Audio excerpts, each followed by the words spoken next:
સુરત જિલ્લાના ઓલપાડ તાલુકામાં ડમ્પર ચાલકો બેફામ રીતે હંકારતા હોય છે, જેના કારણે ભૂતકાળમાં પણ અનેક બનાવો બન્યા છે અને અકસ્માતો સર્જાયા છે. લોકોના જીવ પણ ગયા છે. ફરી એક વખત હાઈવા ચાલક નશાની હાલતમાં જે રીતે ડમ્પર હંકારી રહ્યો હતો તે જોતા વાહન ચાલકોના જીવ અદ્ધર થઈ ગયા હતા.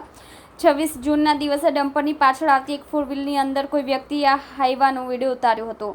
ડમ્પર જે રીતે એક છેડેથી બીજે છેડે રોડની સાઈડ ઉપર હંકારતો હતો એ જોઈને આશ્ચર્યમાં મુકાઈ ગયા અને વિડીયો બનાવી સોશિયલ મીડિયામાં વાયરલ કર્યો હતો.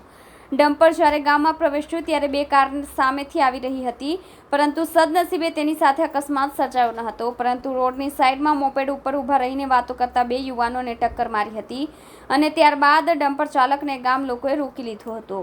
ચાલકે રોડની બાજુએ ઊભેલા યુવકોને ટક્કર મારી ત્યારે આસપાસના લોકો દોડી આવી ડમ્પર ચાલકને ઊભું રાખી દીધું હતું.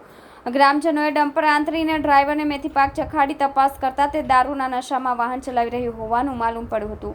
તે સમયે ડમ્પર ચાલક વાહન સાથે ભાગી છૂટ્યો હતો, પરંતુ બેદરકારીપૂર્વક હંકારી રહેલા ડમ્પરની પાછળ કરમલા ગામ તરફથી પસાર થતી વખતે યુવાનોએ ડમ્પરનો વિડીયો ઉતારી સોશિયલ મીડિયામાં વાયરલ કરતા પોલીસે ખુદ ફરિયાદી બની તપાસ આરંભી હતી.